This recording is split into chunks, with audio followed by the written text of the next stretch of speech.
Welcome to Data Protocol, Module 17 for AEP 858, Data Analysis and Assessment. When we look at introducing a data protocol for a building, we have to consider a couple of introductory steps, if you will, in order to have the staff become familiar with the process, train the staff on what we want to do in each of these steps, and then provide them with the materials needed in order to implement those steps. And so I've broken that down into those 3 steps below. You can see that we have the establishing of the protocol parameters, something we would do very early in the year, if not during those first few professional days back, where we would start talking about it in our PLCs, which is our professional learning communities. Then we would want to have our staff properly trained in some professional development in order to look at some example data, even if it's real data from the building, in order to walk them through the stages of analysis in order to draw conclusions and create a temporary plan. And then also show them later on during our SIP meeting times a graphic organizer that they could use in order to copy down information, record their findings, propose the plans, and then move forward with our plans of action. So the first document I created is the data analysis protocol for our district. You can look here. It's been adapted a little bit from a few different sources. But basically, step 1, we would want to set a goal, and that goal is our reasoning for examining the data. So why are we looking at it? And then step 2, the observing of the data. We want to try and find the trends, and those could be positives or negatives, which leads us kind of into the third one, which is once we've identified the trends from the observe step, we want to then identify and say, what are the good things that the data is showing us, or what are certain gaps that are revealing themselves to us.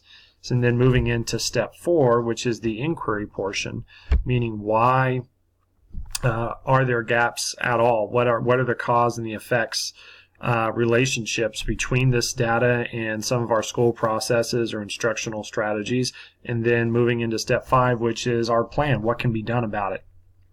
In the plan, we want to take the gaps that we've identified through our observing and conclusions, along with the hypothesis we've created through our inquiries, and then create a plan that we can put into action that has a specific timeline and is also going to have measurable results.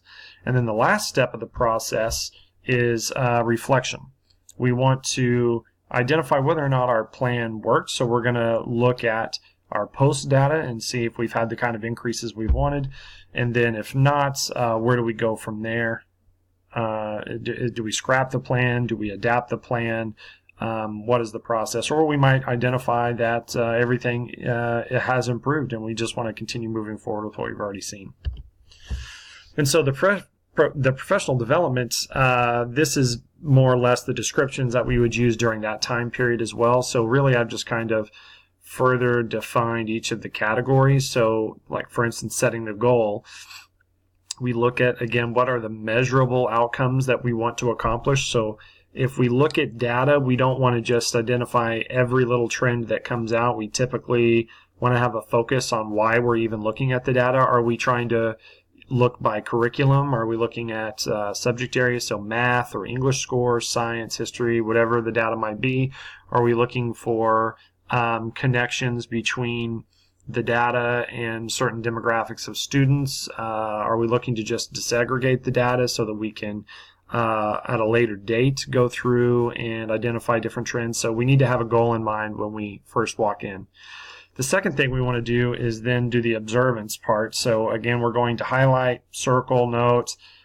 We just want to find anything that really jumps out at us, and that's going to be key. And then the third step, which is the conclusion. During our professional development, we're going to want to show them how we identify data that can be celebrated. So we're looking at things that are going to be positives throughout the building. And then we also want to see, are there things that are negatives, whether that's a certain demographic again, or is that something that we're noticing is letting down from the entire school process standpoint? And then we're going to reflect. I'm sorry, not reflect. We're going to have inquiry. So we would practice, trying to make suggestions about, what is it that we think is influencing our results, or what steps can be taken in order to combat those types of problems. So what does the brainstorming process look like?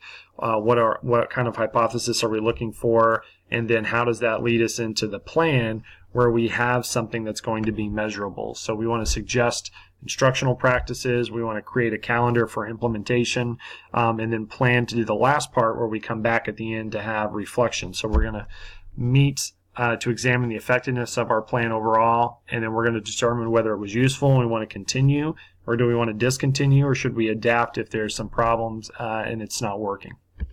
And then the last document that I've created is just the data protocol collection sheet, which is just kind of just a little graphic organizer that we would take to our SIP meetings, our student improvement teams, when they meet, and we would say, okay, look, we're coming in today to do this. Step one, our goal, which, let's say, for instance, we're looking at